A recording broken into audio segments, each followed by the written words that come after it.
Flosstube, Arlene here, making my third video. And thank you so much for those who are coming back, those who are watching for the first time. I don't know about those of others of you who make Flosstube videos, but I gotta say that the time I've just spent putting together the stuff I want to share with you and everything has been some of the nicest time I've spent all week. Aside from stitching and everything, maybe it's just been a rough week in my world. But I just enjoyed gathering things and just knowing I'm going to share them with some new stitchy friends. So welcome. I hope you enjoy what I'm doing. I'm filming on my laptop today for a reason.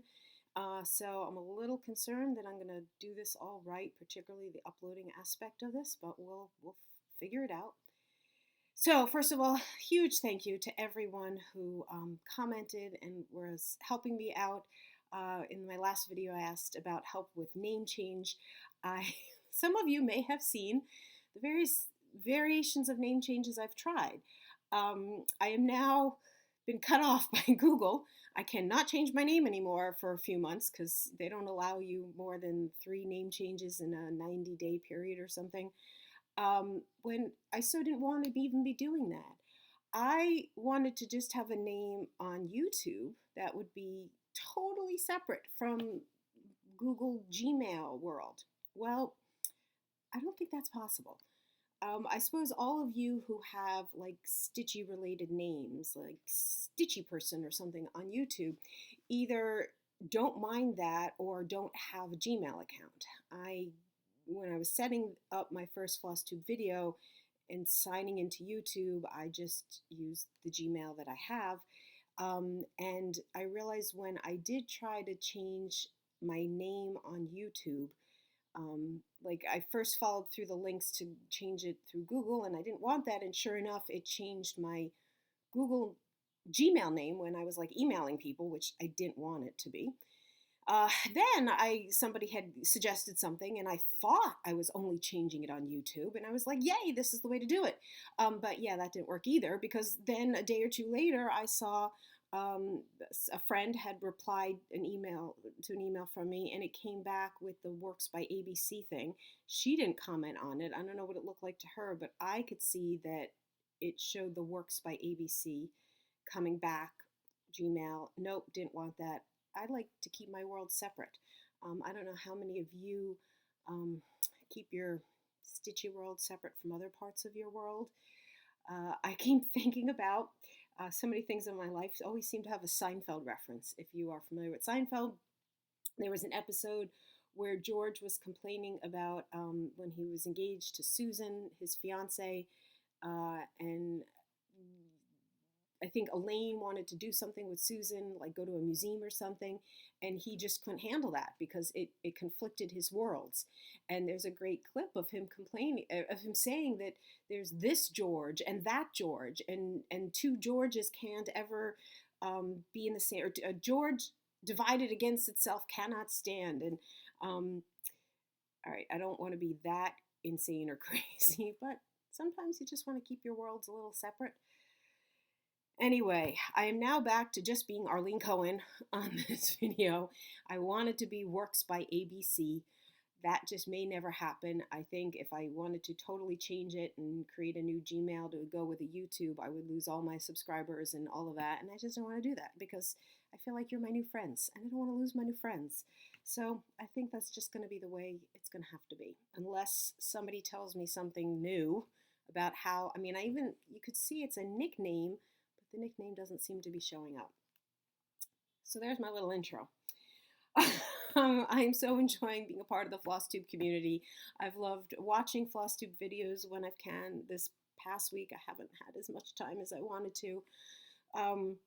But maybe this weekend I'll catch up a little bit. Thank you to Cindy's Cross Stitch. Hi Cindy, my first shout out. I feel so lucky. I loved that she had found some of the old magazines of cross stitch and country crafts, and found that little girl with the Tea Party little girl, and also saw that was even being used by the magazine in its advertising. So it clearly was a popular pattern for some period of time. Okay, I'm looking at my notes here, and what I'm starting with is oh, so let me just share. I have a bunch of things that I just pulled out. Update on my current project. Again, I'm one of those boring one project at a time, mostly kind of people. I pulled out somewhat randomly a bunch of past things to share with you, and then because a number of people commented so kindly, so appreciate this.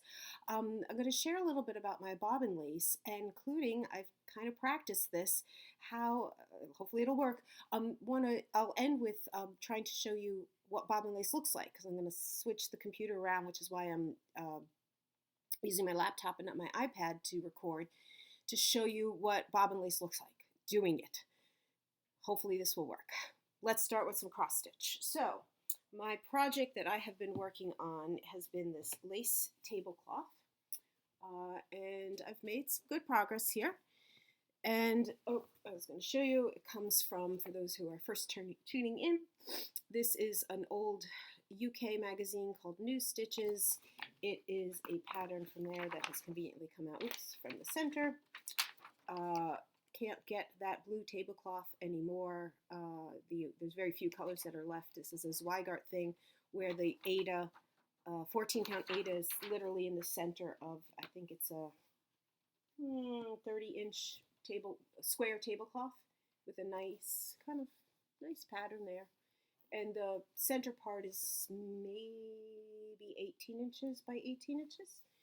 So the full cross stitches are using 3 strands DMC floss, and then there's a lot of one-stranded work, some one-strand cross stitches and some just straight back stitching kind of work. And I've been enjoying working on it. The sense of variety that I need. I don't need lots of projects going for me. Some nights I'm working on the full cross stitches and basically laying out the pattern. Like here was a night that, nope, wrong direction. Here was a night I just wanted to get a flower laid out. And then there's other nights where I'm like, not in the mood for that. I want a little bit less mindless, don't want to have to refer to the pattern so much, and I'll do a little bit more filling work. And so, you could figure out a filling pattern, not have to refer to the paper as much. So that's where that is. It is, it's a good third of the way done. So what you see here on the Q snaps will be about a half of it or so. We shall see. So that's my cross stitch project that I have been working on. So I took out one of my older cross stitch projects to share with you. If you enjoy art of various kinds, you may be familiar with, where did it go? It was sitting in my, oh, here it is. A Renoir, this is a magnet, so I'm going to hold it up close. I don't think the camera angle's correct. There we go. Called Two Girls at a Piano. It's got a French name, but the English translation is Two Girls at a Piano. And I'd always loved this painting. I learned much more recently than what I'm about to show you. There's a few Renoir painted, I meant to look this up, forgot. It's either 3 or 4 versions. There are at least 2, one in Paris at the d'Orsay Museum, one at the Met in New York City. There's at least 2 that hang in major museums. There's at least 1 and maybe 2 others that exist in the world, maybe at museums, maybe at private collections. I knew this piece of information at one time. The ones that I'm more aware of in the Met and in Paris have slight variations, and you can sort of see, if you focus on her arm, this girl's arm, and if you were to Google images, you would see some variations of her arm. And there's some other things, but it's that arm that varies a little bit in the couple of major ones. So this is a magnet. I know I have a postcard of it sitting somewhere. I know it's sitting inside a book, like as a bookmark. I looked in all the books I could think of, and I couldn't find it this morning, and that's okay. Oh, I forgot to say, today is Saturday, April 22nd. Happy Earth Day. Do something good for the earth today. This is an old magazine that I had picked up somewhere along the line, and there is that image. Now, obviously, lots of changes were made. you could distinctly recognize, I do not have my angles right, the image, two girls at a piano. The dress colors were changed, the hair colors were changed. I don't know why or how. I think I have seen online, there's a cross stitch company that does a lot of famous artwork, and I feel like I've seen a version of this. And if I had an interest, I would get a much more accurate version of this. But many, many years ago, I had this magazine, I had this cover, and I was like, oh, I love that picture. I want to do it. And so here it is. And I decided to do this on 32, I think it was 32. It might have been 36 count. It's either 32 or 36 count over 1. And the design was not meant to be that way.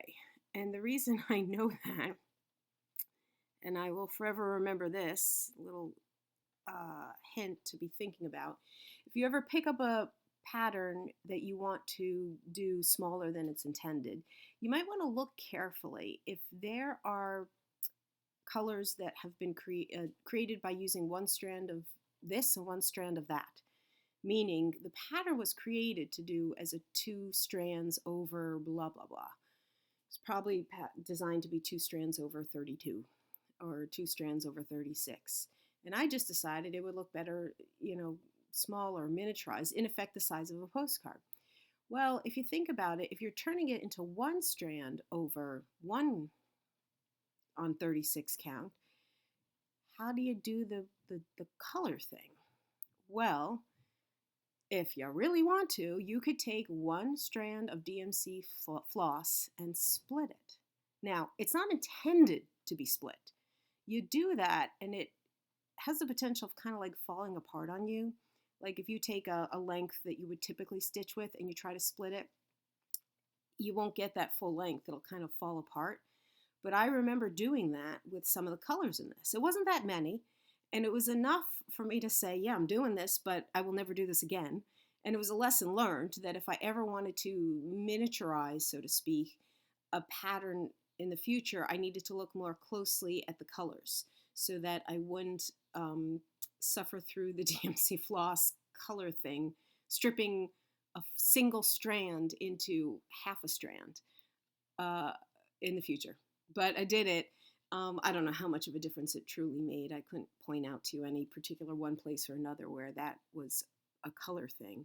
And again, it might be nice to have the original colors, the original artwork really reproduced, but I wouldn't. I don't think I will do it again. So there's a bit of cross stitch, a little blast from my past that I wanted to share.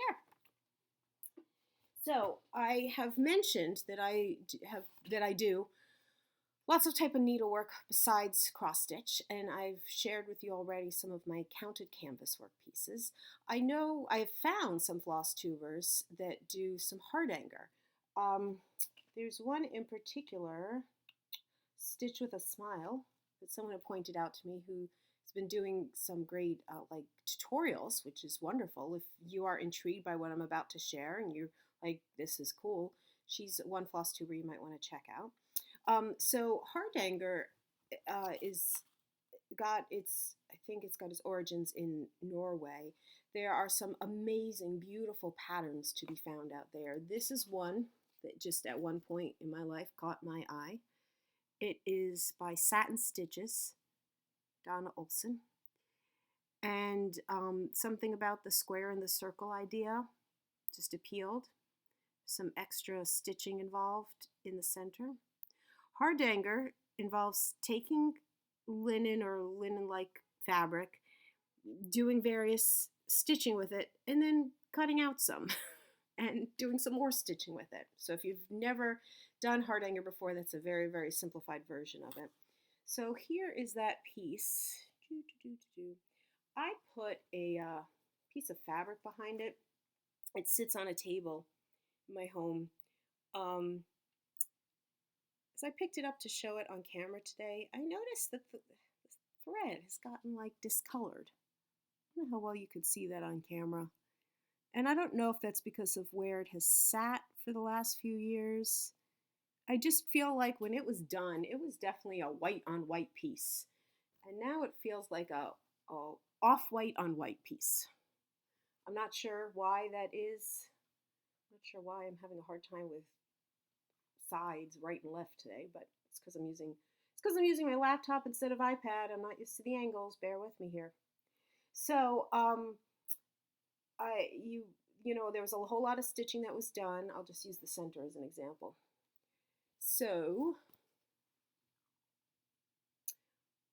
a lot of stitching, like you do a lot of this basic around the edges, and then you actually cut out some threads. Not all of them. You cut out some threads, and then you do some other stitching. Like all of this here is basically wrapping around and in and out of the threads that are left behind. And then as you're doing that, you're doing some other filling stitches, which are these guys around here. Uh, I had seen Hardanger. I had been afraid of Hardanger for quite some time.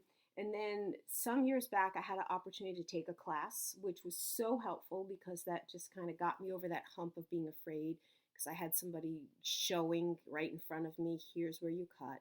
And then the best part of that class was the teacher was so wonderful because she was also a supplier. She brought patterns and threads and people could buy from her. And that's an important part of the story. So there I was in class, and there was a point where I went to the bathroom. The bathroom was just down a slight little hall, and I'm in the bathroom, and I hear this incredible noise. Ah, ah, ah.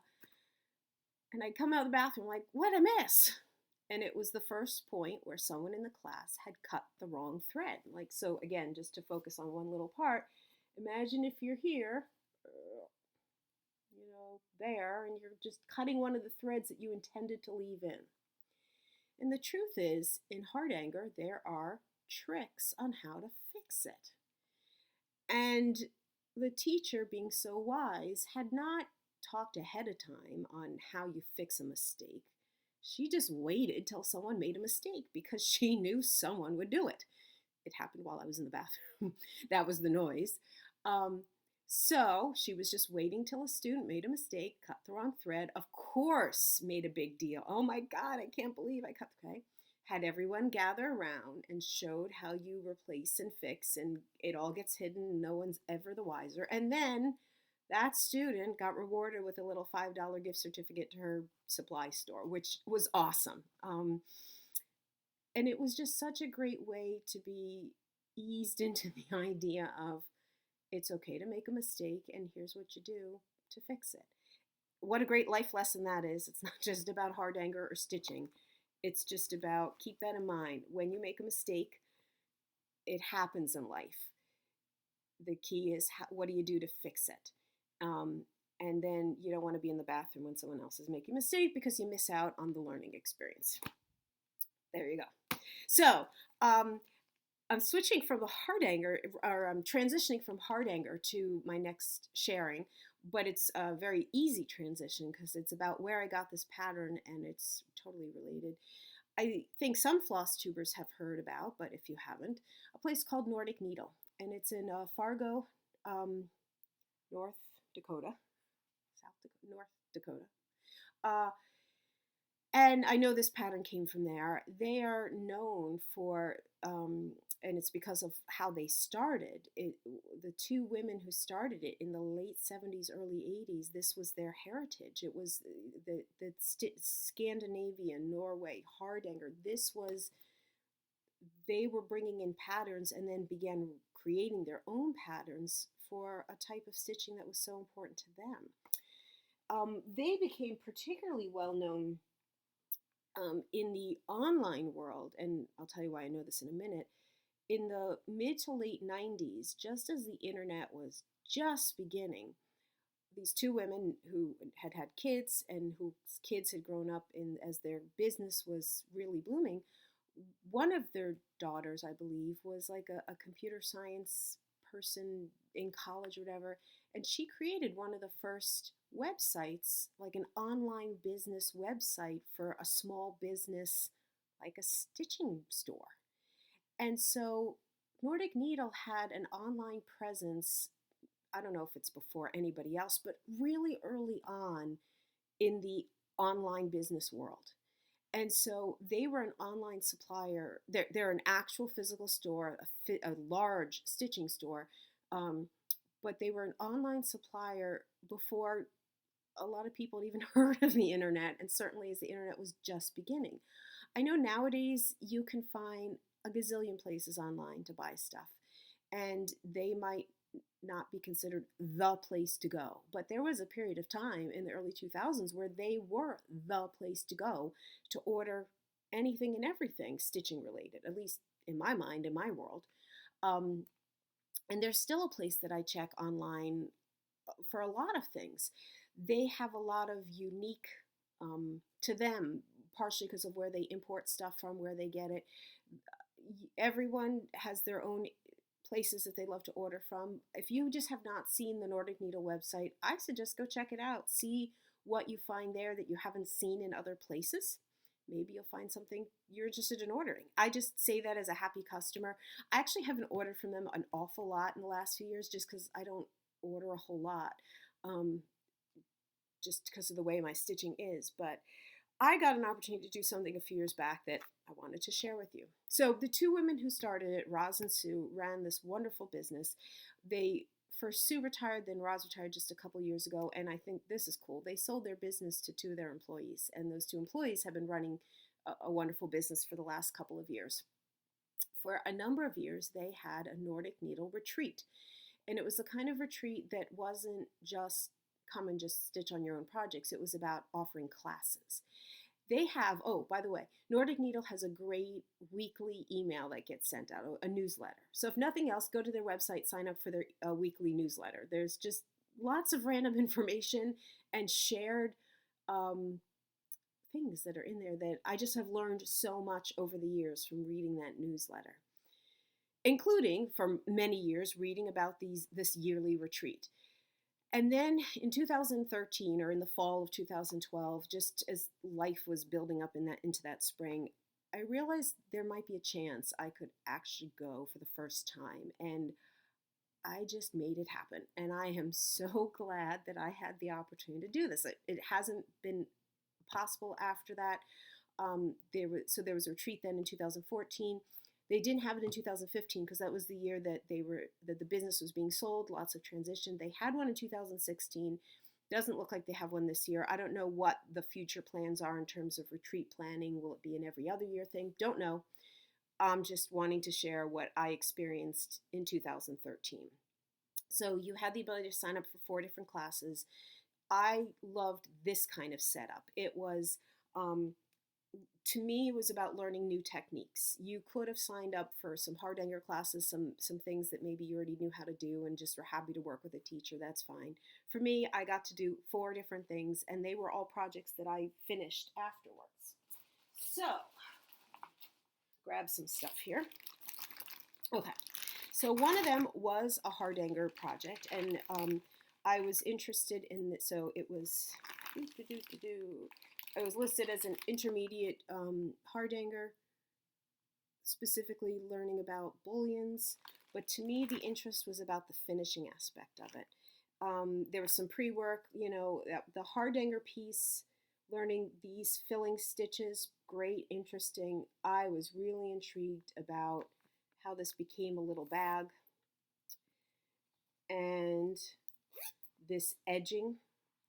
This has become an edging I've used in other stitching projects, and this was one of the projects I did as a part of that retreat.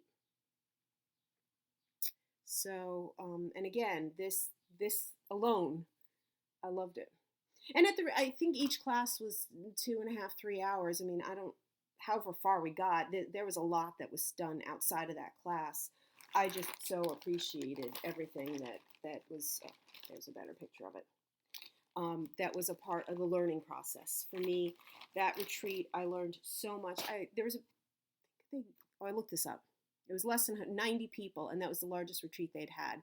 And that was just limited by the size of the hotel where they have it. They had it at a hotel that was a mile literally about a mile down the road from where Nordic Needle was. They had a shuttle that was running just back and forth and back and forth. I loved visiting the store. They also are a huge importer, wholesaler for all kinds of distributor, whatever the correct wording is. So we got to take a whole tour of their whole facility down there. It was really cool to just see the whole experience. And some of those people were going to the retreat year after year. So it was, for them, it was a homecoming every year, which was great. So another class I took was called Brazilian embroidery. If you have ever seen this, it is done with rayon threads. Yeah, rayon. They are slippery little things. Edmar, this is the leftover threads. There is such beauty in this Brazilian embroidery. They're shiny. There's some unique stitches involved.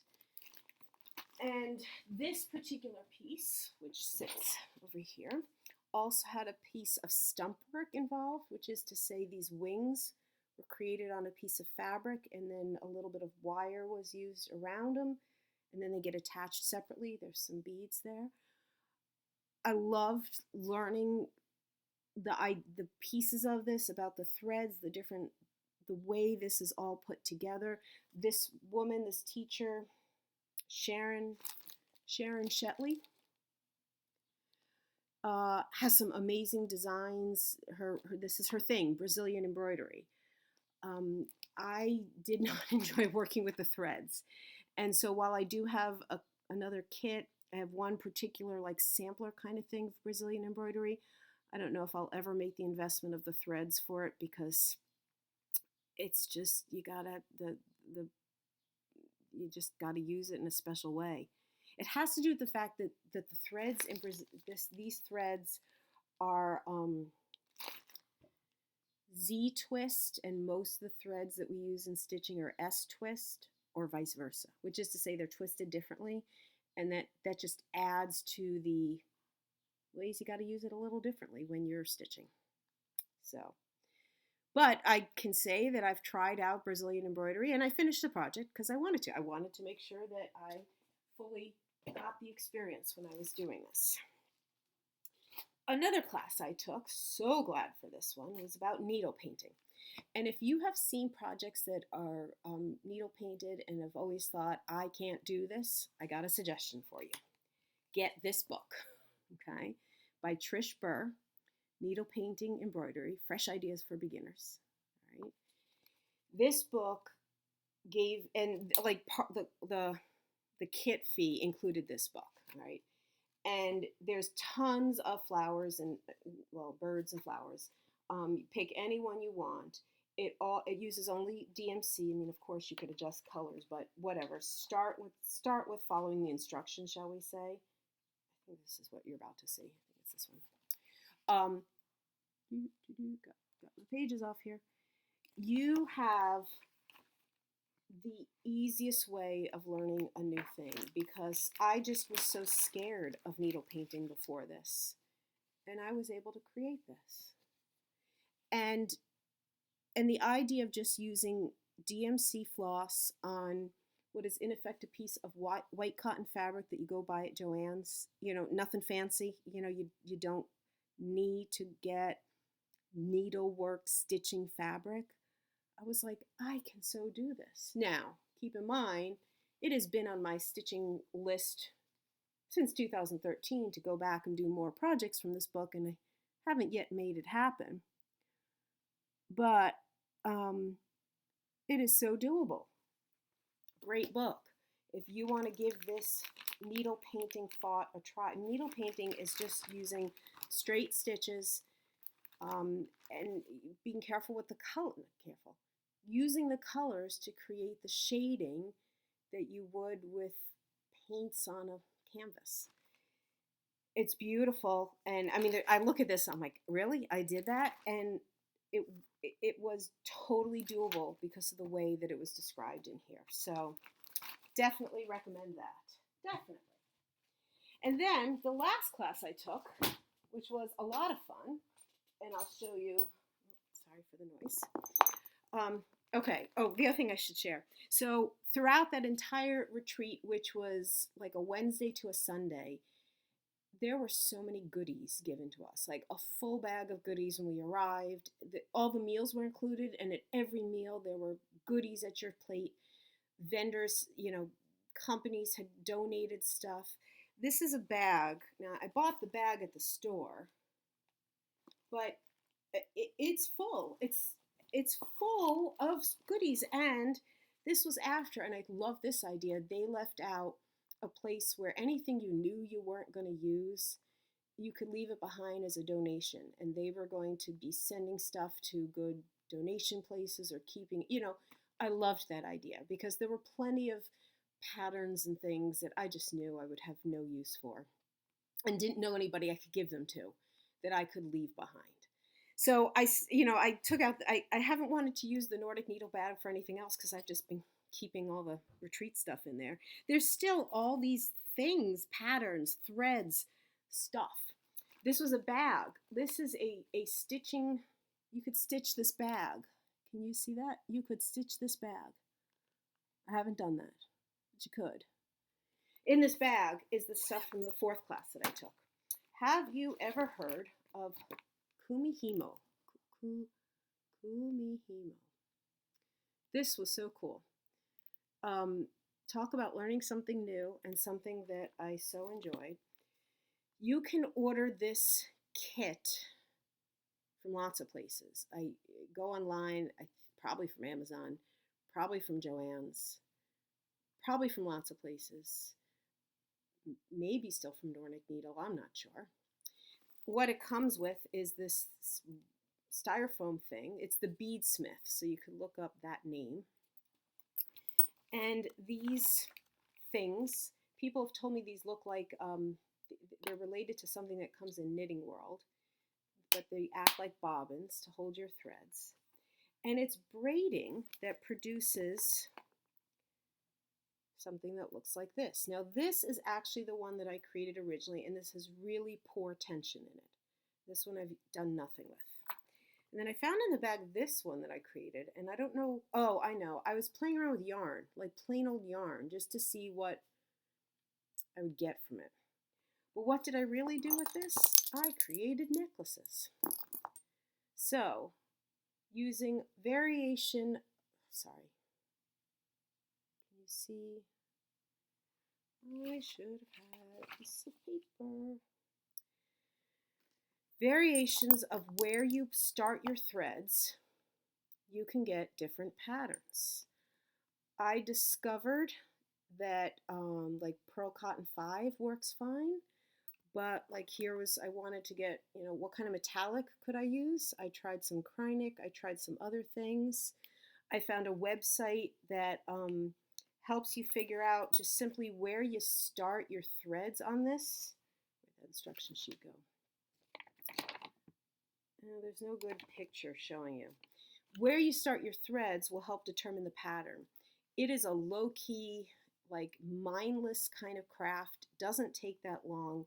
People have said that kids love this.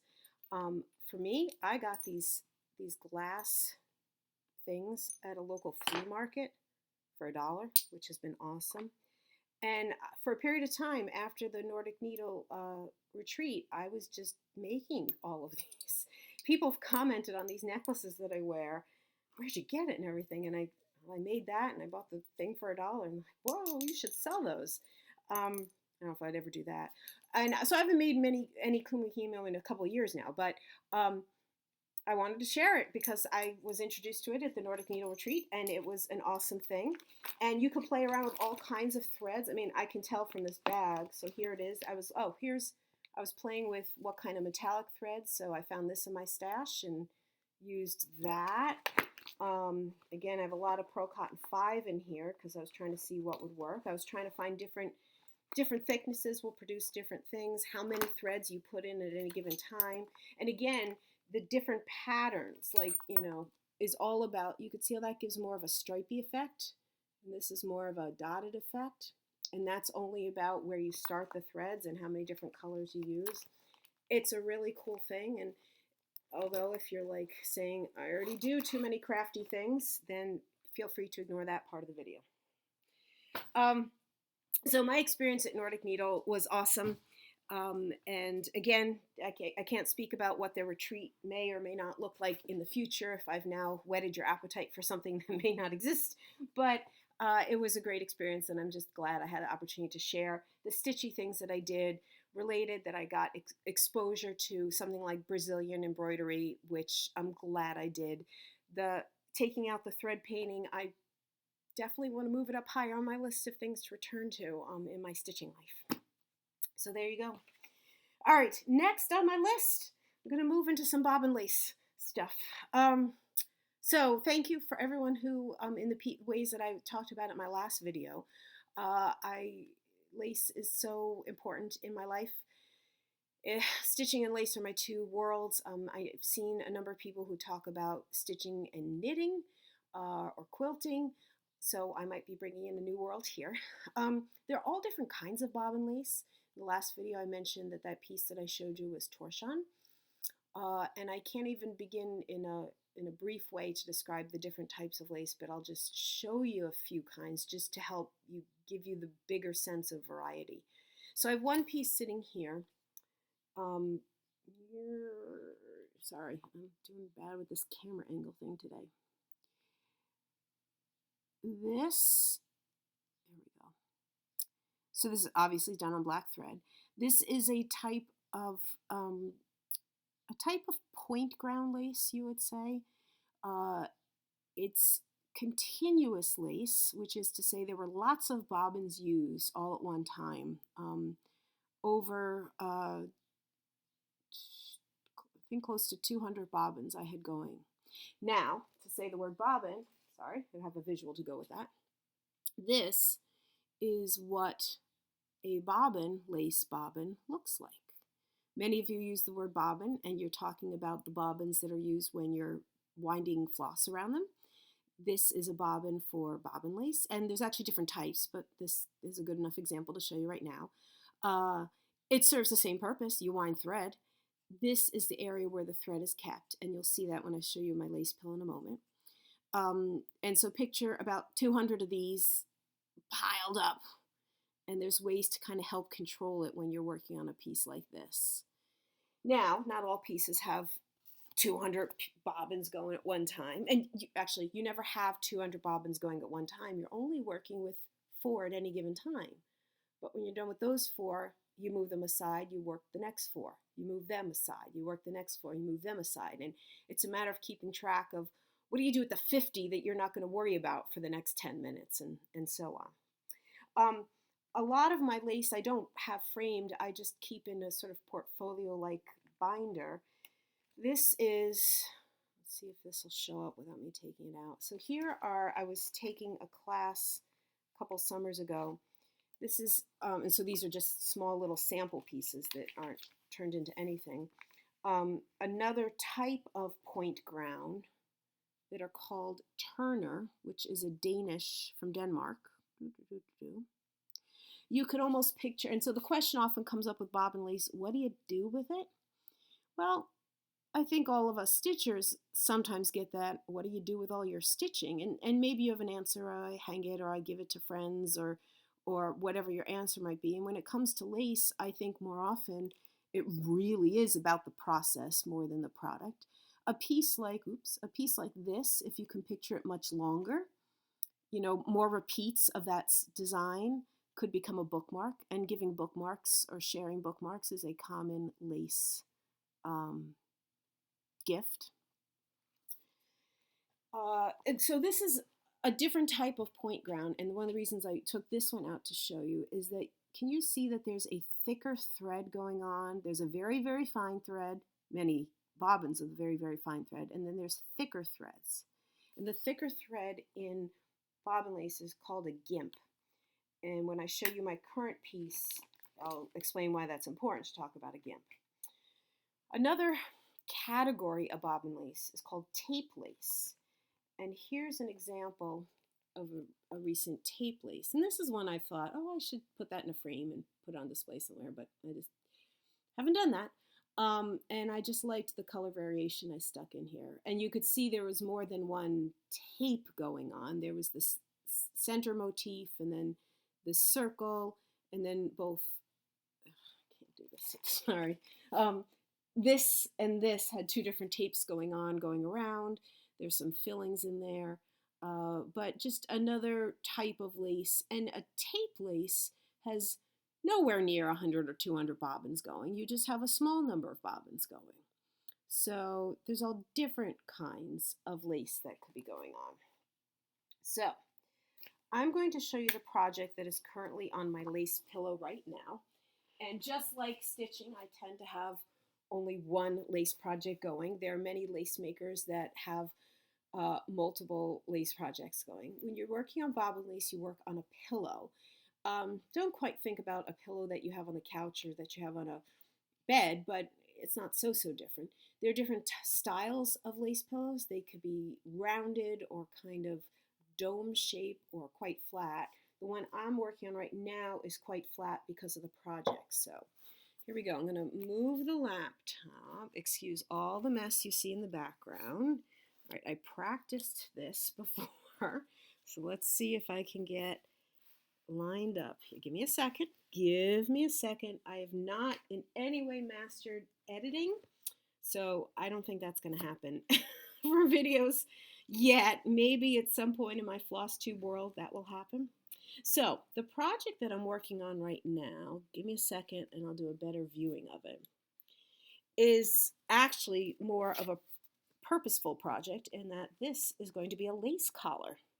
Now, it's a little ironic in that I, number one, have never worn a lace collar that I can think of in my life. Number two, I tend to wear V-neck, not round necks. So it's interesting, but this was in a lace magazine, the pattern, and I just decided I wanted to do it. There is in the summers, a week-long lace convention similar to a EGA or ANG. If you belong to either of those groups, do a week-long seminar. There is a big banquet the last night, and my goal is, and this is easy enough to be done, this collar will be finished, and I will somehow find the right clothing attire such that I'll be wearing this collar on the last night banquet. I don't know when else I will wear it, but we'll see. So you saw, and I'm going to put them back right now. So now I got to do my little finagling so that I can get this in position the way I practiced it, so I can show you what you do. There we go. Okay, so when you have a project like this size, you want to cover up, just like you would do with stitching, anything that's already done while you're working in effect on top of it. And that's what the green is. You might see that what I've got here is a piece of plastic, and it's got a hole in the center. So that's covering up, like right here, it's covering up right here, but allowing me to totally maneuver as I need to. You see now bobbins that are holding that are holding thread. And I'm just getting them back into position after I'd moved the cover cloths. And just getting them back here. Okay. And this is all the bobbins. So this is a tape lace. And these are all the bobbins that are needed to do this. Let's see. I'm doing the best I can to get a good view here. So when you are doing bobbin lace, you're only using 4 bobbins at a time. And I'm taking these 4. So I'm taking these 4 right here, and you take the 2 center ones and you do what's called a cross. Then you take the 2 outside pairs, then you do this, which is called a twist. You do the center one called a cross, or this 2 centers, you make a cross. And that right there, I'm doing this at such an odd angle, I would normally not need to do this. But that right there, what I just did, is called a cloth stitch. And so what I'm doing in this part of the design is cloth stitching across to the other side till I get to this last set right here. I'm just going to tension this up. I'm putting an extra twist on this pair because the edge, these last 2, are getting what's called a hole stitch. And that's where you cross, you twist, you cross, and then you twist.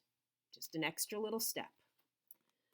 I am actually, again, because it's an edge, putting an extra twist on. Take a pin. That's what this guy is. This is a magnetic, he's a hedgehog. You will see on lots of lace maker pillows, hedgehogs. Some people get amazingly obsessed about it, but I just have this one little so he's a magnet, holds all the pins. It's easier than a pin cushion because you could just grab them. Stick a pin in the pattern. The pattern is called a pricking. Do the whole stitch again, just for that edge. And now I'm going back. And I'm trying to show you approximately, this is not quite the speed I would normally go because I'm standing right now and not even sitting. I'm in an odd position. But for those who wanted a sense of what does bobbin lace even look like, well, this is one sense of what it looks like. It doesn't even look like this all the time because it all depends on what kind of pillow you have, what kind of project you're doing. Now on this side, I need to connect this pair to this side. So I bring in my tools. This helps me lift the pin that's already been pushed down. And I have a tiny little hook that is going to allow me to go into that hole and grab, again, doing this at such an odd angle, but grab that thread, pull it through,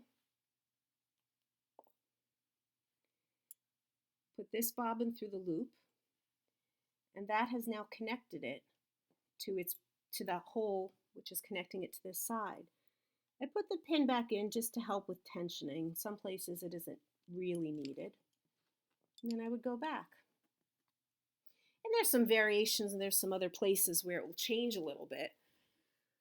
But that is the basic idea. So, there you go, Flosstube. That may have been your first introduction to bobbin lace.